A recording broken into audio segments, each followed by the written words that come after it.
Charlene, I'm Cherise, and welcome to another episode of Living Beyond Limits, where we wind down and level up together. Okay, so for this episode, we wanted to talk about what it means to live beyond independency and what it means for us to be independent while having a disability. So we're gonna explain some components of that today. Yes, so I currently live by myself. So my definition of independence is being able to work through different challenges and find ways to kind of work through it on my own. You know, like anything that comes from paying rent, paying bills, buying food, cleaning the house, cooking. My desire for independence is to be able to do that as much as on my own as I can. Now, of course, there are times I need help, but I like to ask for help only when necessary. It's very important for me to be able to work to live in the world, you know, kind of handling my own responsibilities when necessary, when capable, when realistic for me to do it on my own. Well, for me, independency is, mostly doing things on my own. I currently live with my parents, so I don't want them to do anything for me, and I think it's just to prepare me for living alone. So what I do is I basically take care of myself as if I'm living on my own, and then my parents just provide me the shelter. So I will get my own groceries, cook on my own, whatever food I want to eat. I'll still eat my parents' food, but like whatever I want to eat, I'll eat. Do my own laundry. I pay my own bills. Just everything that I would do independently within a home, just I'm covering the rent. But I think as of recently, I've also learned more hardships of what it means to like be independent or like be an adult, or as we like to say, adulting, and I'm not enjoying it at all because I've learned that like I love working and I love that I can make my own money, but it's the fact that I have to now take care of bills that I've never thought about while I was growing up. So like now I gotta think about credit card bills and insurance as of very much recently, and what it just means to just make sure that I'm good on my own 2 feet. And that's been like very, I won't say difficult, but just challenging in some ways to maneuver. And that's what I have. Sometimes I come to Charlene and I ask her for different opinions. So we're just going to talk about some of those things today. Charlene, where do you want to start? Well, I'll start by my living on my own journey. So I started living on my own after college. I primarily lived with my mom throughout college, and then eventually during the last year of my grad program, I moved in with roommates. So that was kind of the first step of living on my own. And I started learning how to do my laundry and those kind of things. It was a little different because I had help. Like I was rooming with a friend at the time. So it was a little easier. I think it really hit me how it feels to live on my own when about maybe 4 years after that, when I transitioned out of living with roommates, I moved back home for a year, saved money, and then got my first apartment by myself. And then life really hit me, and I was like, oh, so I live by myself, everything is my responsibility, so how am I going to figure it out? First, finding an apartment was not easy. I live in New York. My credit isn't great because I have student loans. I decided to go to college, and that was great, but it also created some financial burden. So finding an apartment was difficult. I used a lot of websites, a lot of friend recommendations, and then when I found an apartment, it was actually through a friend, which is probably the easiest way to find an apartment in New York, at least an affordable apartment. Every other apartment I was looking for was ridiculous amounts, of money. So I got a good price because my landlord knew me and my family since I was like 5. So I moved in, and then I guess the first thought I had was, okay, so how do I like clean this house, right? Because it was a 1-bedroom house, and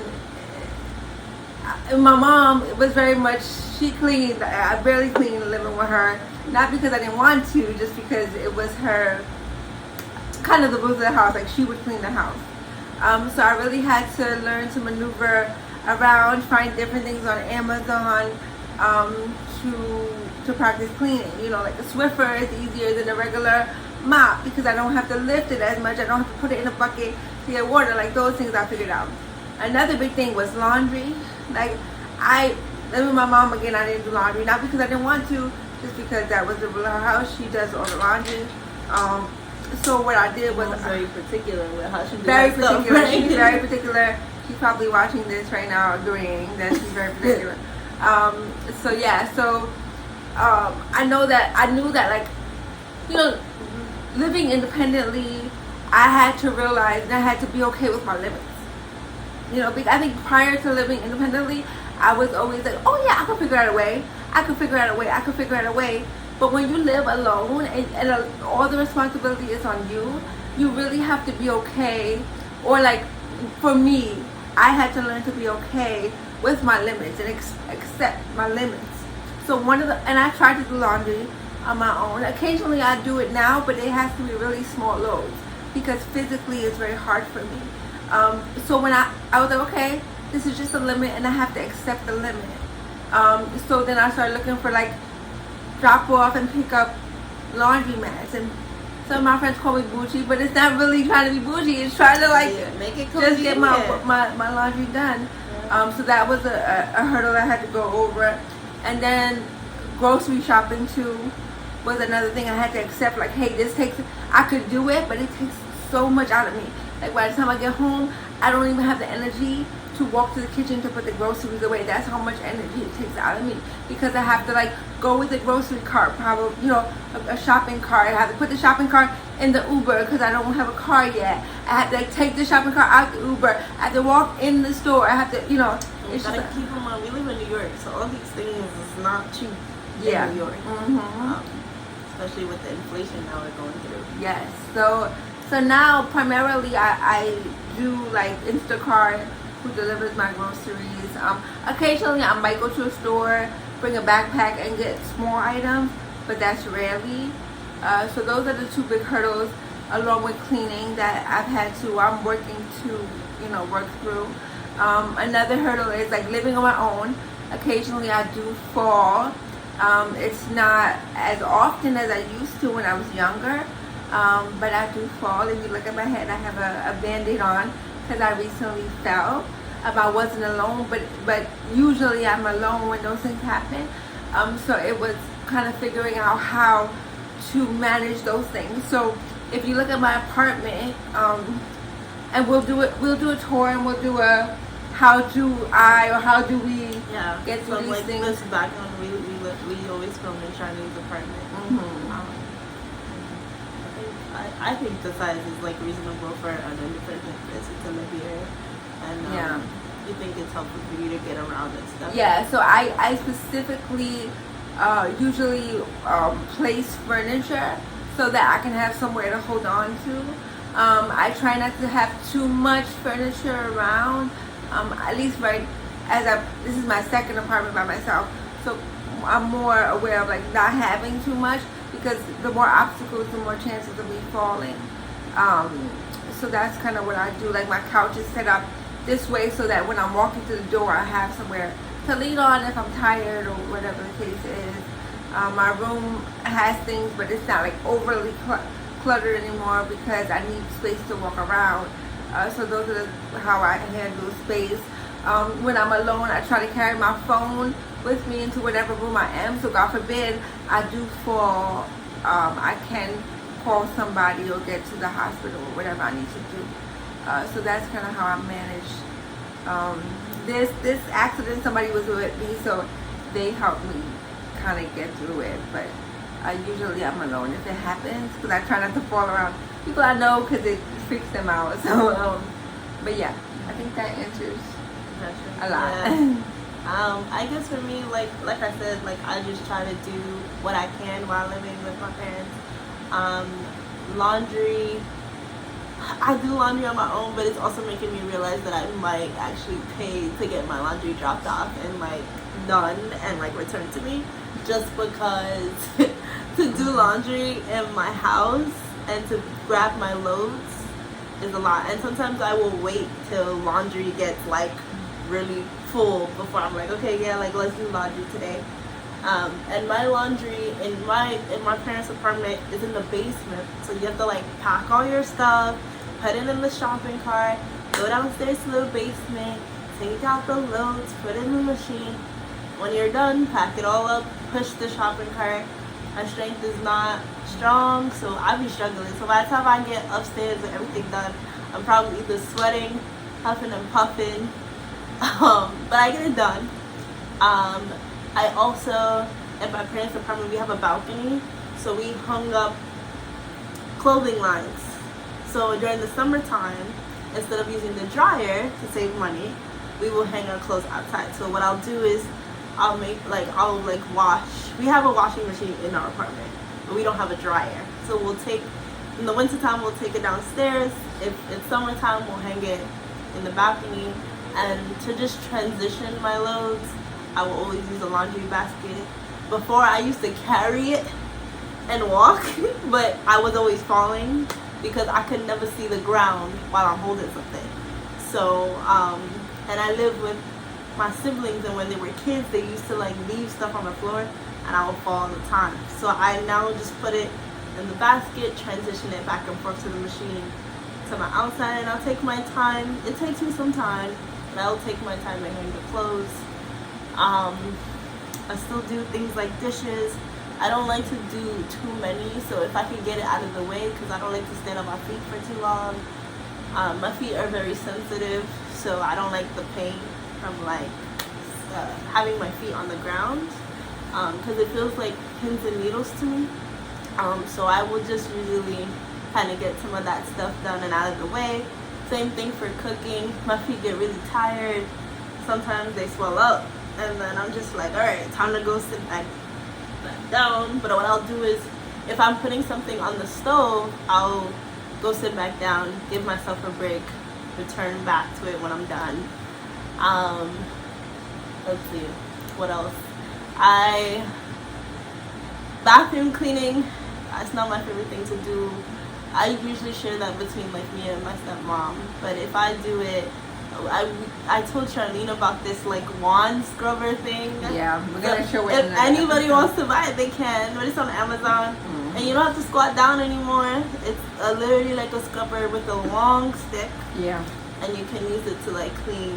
And it's like you press a button. Yeah, you press a button and just kind of move it around. Yeah, and it'll scrub it for you. It's been really easy on my back because back pain and squatting down. No, I just no. And I also just work from home, so I don't have to transition back and forth for transportation to go to work. And I think that's also probably the reason why I've been having a lot of back pain, because I sit for work. Doing therapy at home, so it's been saving me a lot of money for not having to transport back and forth. And that's it. It might consist of just a lot of chores and a lot of things that get done around the house. Do I ever think about like what Shani said in terms of like being on your own and like following? Yeah, I do. There are occasional times where my family will go on vacation and I'm home alone, and I am very careful of like, I think more careful than when they're around, because I know that I'm by myself. But I do have my phone around me all the time. I was even just telling Charney that maybe I would like purchase, I don't know if you guys see that commercial, like the life alerts. Yeah, so like if I fall, then I press a button and it calls like 911 or something. Yeah, it's very helpful because I've had some really scary falls. And it's only by the grace of God that I have found a way to get to help. Yeah. Because again, 9 times out of 10 I live by myself, and it does happen. And the falls, because we don't have really good balance, when we fall hard. Yeah, we can't catch our falls. Normal people can fall, but still catch their fall to where it Mm-hmm. doesn't injure them too. But when we fall, like we go down because we don't have the quickness to catch ourselves. I mean, it can be really scary. It can. So what I do, I just try to like save my face, if that makes sense. So like That if is I'm the falling, ultimate I like rule. let my body Fall fall, but anywhere like, I'll else, kind of but like save your hold up face. my head. But I did fall recently as well, and like I couldn't save my head at that time because I fell back. So everything just went down with me. Yeah. And you have to be really careful because the way I felt really dangerously. I probably, if I wasn't really careful, I could have just died, to be honest. But I just hit my head really hard on the concrete. Thankfully, like I'm okay, like nothing major really happened, but that kind of fall is very dangerous. When I was younger, I used to fall in the bathtub a lot, and that was really bad because you falling with water on your skin, you can cause a lot of bruising with that too. So I'm just very careful with things like that. But other than that, like I do think about it. Like I think about the small things though, like how am I gonna take my trash out because it's too big and I can't carry it. But I think me and my parents like figured that like I would get like a smaller trash can than the average person because you know it holds like less trash. Yes. It'd be easy to dump. Then I take it out away. more than often. More than often. Yeah. What I do usually I take it out twice. You know, I don't let it get too full because it does get heavy. Yeah. So you take it out like 3 or 4 times a week is a good number that I do. Yeah. So that's just some of the, I guess, household things that we think about when we're, you know, if you're living on your own, if you're not, but you have to do some of the things. Those are some of the things you can think of. And I would say don't be afraid, even if you're living with parents or family or loved ones, like, and you're considering moving out. I would say it's good to like practice prior to moving out because a lot of things I questioned prior to living on my own. I won't be able to do this, so I won't be able to do that. The reality is I really could do it. It might not be the way somebody else does it, but I really could. But I didn't have that confidence. Yeah. So when I started doing it, it took me a while to gain that confidence. But now I can do a lot of things because I know that in my own way it can get done, and I have inner confidence about it. But when I first moved out, especially when I stopped having roommates, I was like, oh my gosh, what did I get myself into? Because I didn't practice a lot. I didn't practice a lot of cooking or washing my clothes or cleaning the house. I love my mom. It was her rules, but I didn't practice it, so I lacked the confidence. Yeah. So I would say if you have the opportunity, if you're considering moving out, if you're a young person with a disability and you're thinking about it, practice as much as you can. Yeah, you should. Like, I try not to. Like, it's easy to kind of like, because if your parents are there, they are gonna like trust me.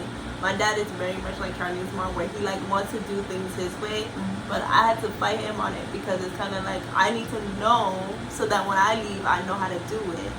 And some things he did push me on. Like my dad was really not playing. Like I had to learn laundry at a really early age so that I knew how to do it. But there are certain things that he did stop me on, like especially with like cooking my own stuff. He was scared of like the stove, and I did have an accident while cooking once, and it did scar me from not wanting to cook because I think I was making pancakes and I accidentally like the pancakes are good though. The pancake fell on my foot. I was like 11 years old, and because I didn't have any balance, my weight was on the stove, and I was like, okay, the fire is on. If I move, I'm gonna burn something. And thank God, you know, my cousin was home and she helped me, but my foot burned like really bad. I couldn't walk on my foot for like 3 weeks. It was bad, and I've sprained my foot before, but I think each accident has taught me something, and then I become less afraid. Yeah, that's true. I agree. I become less afraid. Like people always like, oh, you're so strong, you could take any pain, and it's because I put myself through a lot of pain, like falling like crazy. I probably could have broke a hip once or twice if I wasn't careful, but sometimes you have to go through it to really be like, okay, this happens, this is what you do. But when we do the tour of how we do things in the house, I'll show you the modification, especially in the kitchen. Because again, fire is real. And you know, I'm a pretty good cook, but a fire is real, things happen. So there are ways I stand, there are burners I use and I don't use. I have chairs, I have things to hold on to. I situate my kitchen in a certain way so that, God forbid, an accident happens, it's not as bad, Yeah. you know. Yeah, exactly. So I think it's a really, just push yourself. Just try to do every little thing that you can, because you could easily be like, yeah, I'm not gonna do it. They'll do it for me. Yeah, and I would say try to do it with somebody. Like, I have a couple of friends, a few friends that have a disability, and when they are here, like it's good to practice with them because they do certain things different than me, and we can combine our thoughts and how we do things, you know. And I guess I feel more comfortable when they're here because I know that they understand me on a level that maybe other people won't. Exactly. You know. But I would say don't be afraid. Don't be afraid to try. Don't be afraid to say let me do it, because one day maybe you want to be on your own, and it's not easy. But everybody gets scared whether you're able-bodied or not to live on your own, you know. But there's a different layer to it, you know. So practice as much as you can. You can always reach out to us if you have questions and things like that. And we definitely we can put our emails in the link and things like that, just in case you have questions. Yeah. So yeah, that's just one aspect of like living independently. The other thing that we wanted to talk about was, I guess, work and insurance and anything related to money or the economy, and like how we maneuver that as well. Yes. So before I started working, when I was born, I was able to get SSI. It's a basically you get every month you get a disability check from the government, and it's supposed to help pay for things like medical bills or anything in relation to like what you need when it comes to your disability. But it's not money you can survive on. No. It's what, like $800 a month. Yeah, I think it was even a little less when I was younger. Yeah. And they bumped it. I think it was like $730. Yes. But now I hear they get like it's 800. So like, I only got to 800 because from the time that I get it, what they do is they bump it up like $5 a year. Yeah. So as the year goes by, you get a little bit more, but it's not survivable. It's just something to kind of get you by. Yeah, you cannot afford rent on it, especially rent in New York. Yes. It is not, you know. So that's what we both got in the beginning. But we are very much overachievers, and we were like, we cannot survive on this money. I want to go to college. I want to get a job. I want to travel. And I want to buy stuff. Yes. And I was just like, and I was fighting my parents on it all the time, because I was just like, definitely they wanted me to go to school, but you know, they just really wanted me to keep it for a while. So like, even when I had a job, I was doing things like volunteer work or internships that didn't pay me, so I could still keep the money. The problem is, when you want to get a job on top of having the disability check, you can't make a certain amount of money while having it. And even with your bank account, I think you can't even have more than $1,000. Yeah, you can't show that you have like $1,000 in your savings or $1,000 in your checkings, like, because they're gonna see that you're saving a lot of the money and that you have money, so they're not giving it to you. Yep. Because the whole point of you having it is to say that you can't work and you don't have money at all, so we're giving you this money.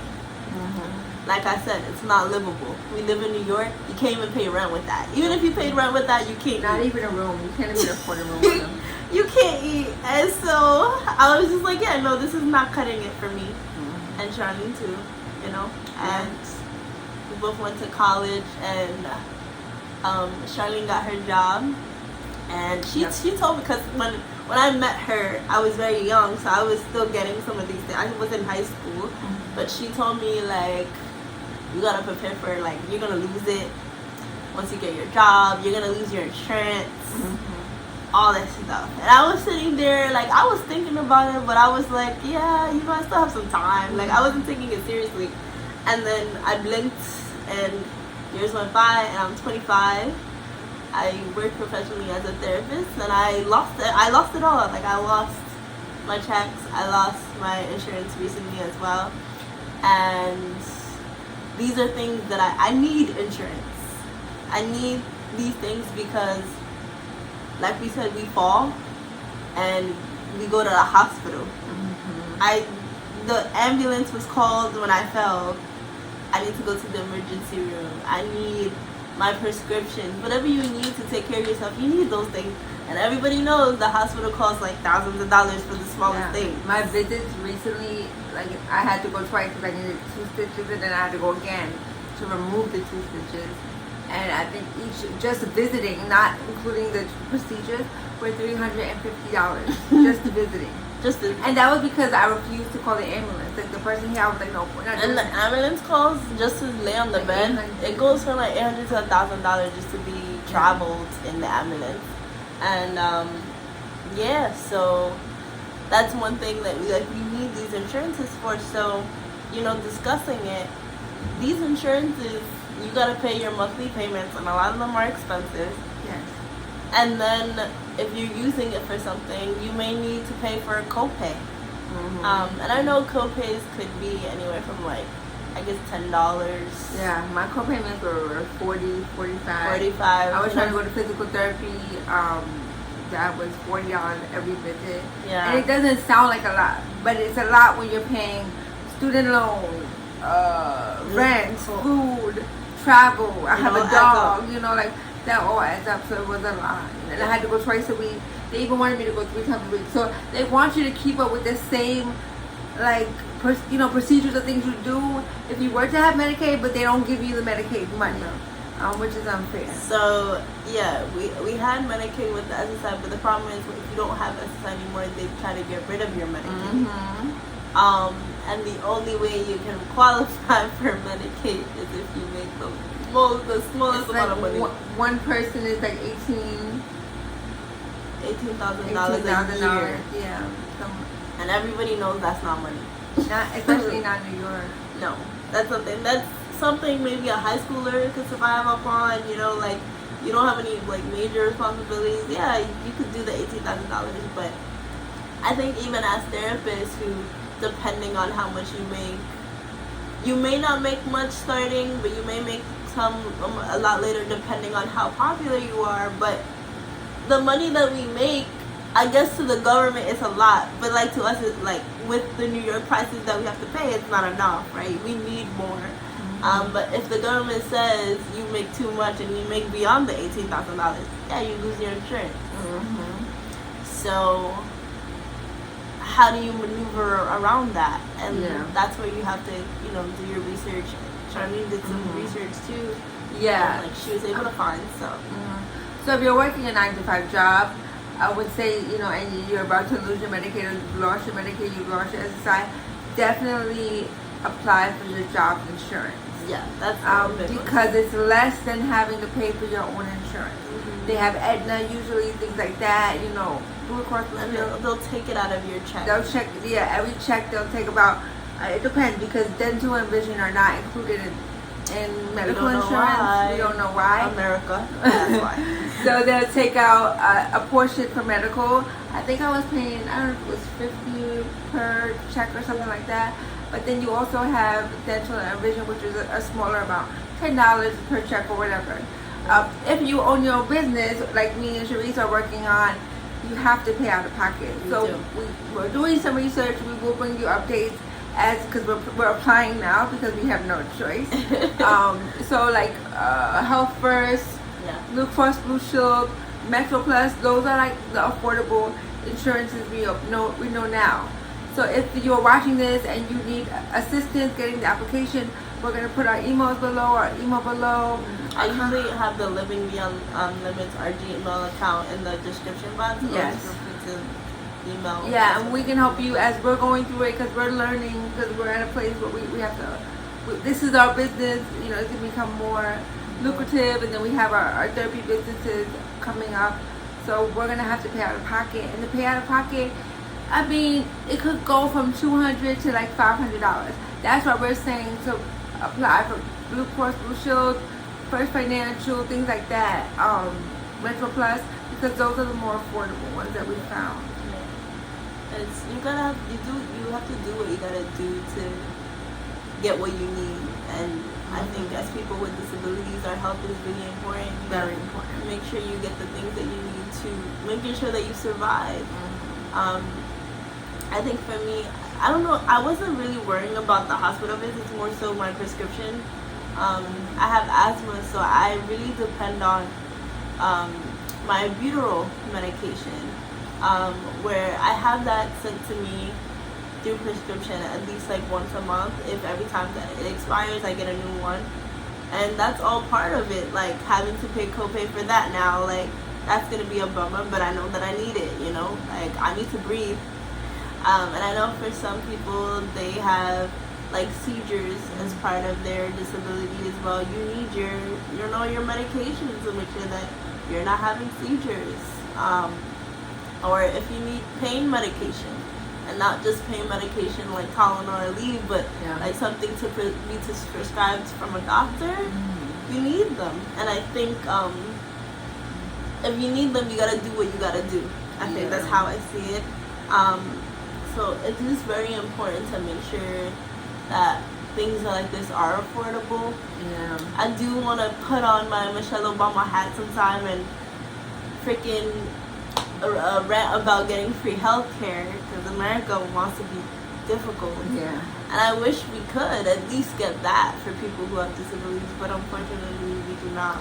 Yeah, and I would say, don't let too much time go without taking care of yourself, because as you get older, unfortunately your body's not as strong as someone who's able bodied, so more health problems come up if you don't stay on top of it. And I'm saying it because I'm dealing with it, so I would say, if you need help, reach out. If you're going through a situation like us and you don't have insurance, don't sit around and just let it lapse, because I haven't had insurance since I quit my 9 to 5 in October of last year, and I was like, I'll be fine. I'll wait till next enrollment year with my chapter, with my social chapter, and I'll be fine. But a lot of things have happened physically and health-wise to me, and now I'm kind of in a financial bind because I don't have insurance. So I would say, learn from me, from what I'm learning, and definitely stay on top of it. And if you don't know how to, reach out to someone. Just don't sit worrying about it. Exactly. These are just some of the things that we think that are just very important to just know and to have. So yeah, and I think one of the other things we were talking about too is driving. So that's a whole other thing as well, because if you are someone with a disability that need equipment for your car, the equipment being the pedals for the gas and the brake attachment, those are expensive too. I didn't even realize how expensive it was till Charmaine told me. Just to buy the equipment, not even to attach them. And then you have to pay for the classes to learn how to use them. It's a different driving school from the able-bodied driving schools, and then they give different rates. Those are more expensive as well. Again, I really wish these things were like, if not free, discounted, because I always say we didn't ask for this, but it's just something that we have to do to get by. To be independent. And driving is something I really want to learn how to do, because I don't know if New York is going to be my forever home, where, because New York give us the public transportation and stuff like that. But sometimes you want to be able to get in your car and you just want to drive. But how can you drive if you don't have full mobility of your legs and arms that'll help you get around? Yeah, and maybe we can take them to one of our classes and show them. Yeah, that would be cool. Let you see how we drive. It's pretty cool, pretty amazing, the things that they've come up with to allow us to drive. And maybe we'll take you on a day, maybe a field trip with us, see how we drive. And then, I'm probably going to have to buy the equipment in the car before Sharice to help Sharice practice and give her a car to drive until she can buy her own car. So I'll walk you through that process as I go through it. I'm already going through it. Each class, so the assessment is $300 and change. Then each class has cost me at least $100 and change. So every time you go, that's how much you pay. So if you decide to go like 3 to 4 times a week, you have to budget that in. Yeah, I would say budget price. Like if I knew these prices when I was a teenager, I would have put some of that money away. But you live and you learn. But now I would like you to learn through our experiences. So Yeah. if you're a young person or teenager thinking about getting a license and you have a disability, put away even $100 a month is better than nothing, because it's going to add up.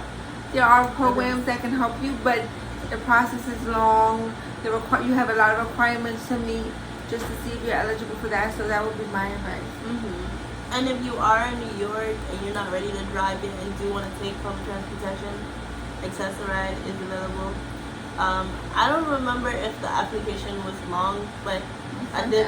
It's not that long, but you did have to go through like a brief interview to talk about like what disability you had, how you get around, are you able to walk to the bus or the train.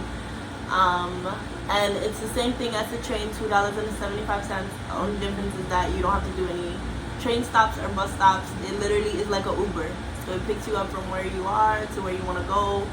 Depending on like what time you want to schedule it, you can take that. And that's what me and Charlie use right now to get around the city. And we can put some links down and maybe the name of the school, just in case you're interested. And again, any further questions, please reach out to us directly through our email. Yeah. But yeah, like that was just some of the stuff we wanted to talk about. I don't know if I have any crazy stories or funny stories going through all of this. It's just annoying to think about all the stuff that you have to really think about to help yourself get around. But it's so much worth it once you have it. Cause I remember when I finally got Access-a-Ride, I was like, oh my God, I'm gonna go everywhere. And now I wish I knew about this years ago. Yeah, I myself. I really did. Because like by the time I learned about it, I was in college, and I was like, wow, I could have like been places already, but I was dependent on my parents to drive me everywhere. Yeah. Literally, they were driving me like everywhere. Even the driving school, because when I turned 18, that's a few years ago, my dad was very adamant on like, Charlene, you have to drive. You need your independence. That was my dad's motto. Like, however we can make her independent, let's do it. But my parents, being older, they didn't know about these resources. And if I would have knew that at 18, my parents could have helped me financially. I could have used my SSI check, and I could have been driving right now. Do I regret it? I mean, it'd be nice, but like we're telling you this now because we don't want you to have to go wait 20 years to be able to drive. You know. Some of these things my parents didn't know either. I've learned some of these things from like other disabled kids that I've met in school. Like they tell me like, oh, get this, get that. I'd be like, what is that?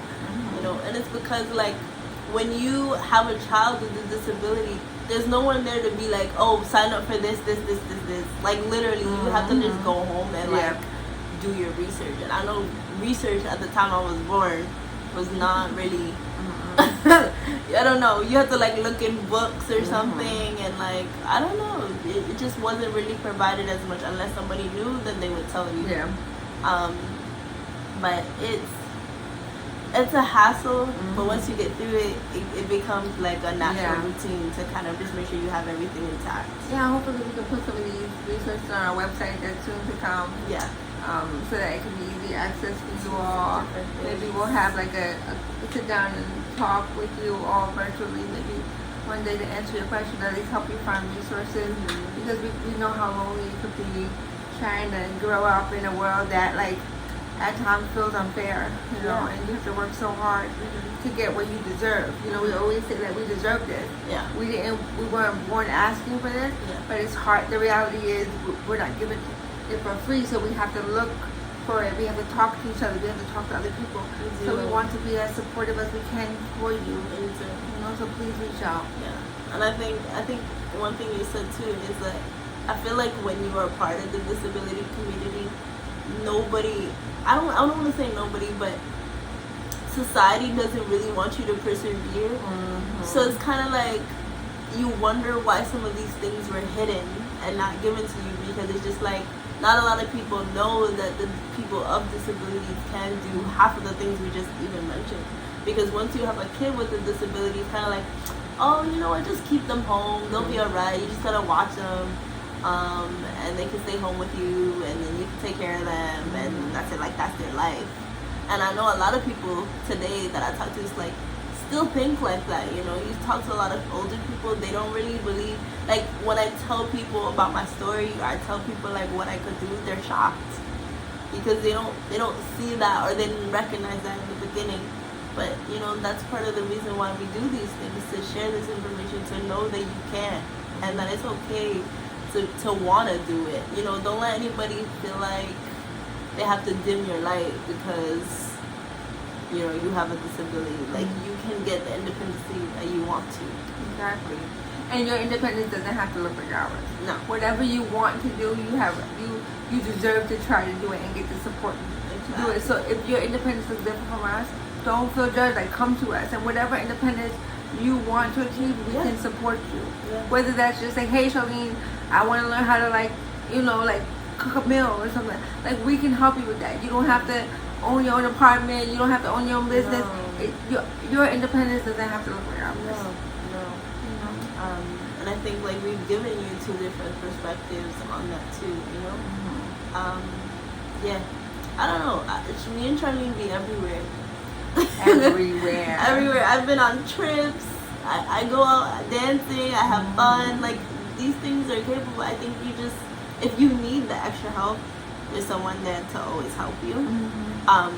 But I think showing people that, like, you could really do all those things, people become, honestly, there's some people that are fascinated and, like, really be like, wow, that's amazing, And yes, I'll be going out with my walker. I go drinking, I go dancing, I go on my trips, I have my best time, and then I come back and then I complain that, like, why am I home? Because I don't want to be home. But I have fun, and you can still do all of that and still have your disability and say that you did that. And you'll be so proud of yourself when you do. So proud of yourself. Yeah. So don't give up. No, don't give up. And again, ask questions. And never be afraid to just try. That is it for this episode. No, just keep winding down and leveling up. That's each it. day. That's it. And continue to live beyond limits. We'll see you next time. See you next time. Bye. Bye.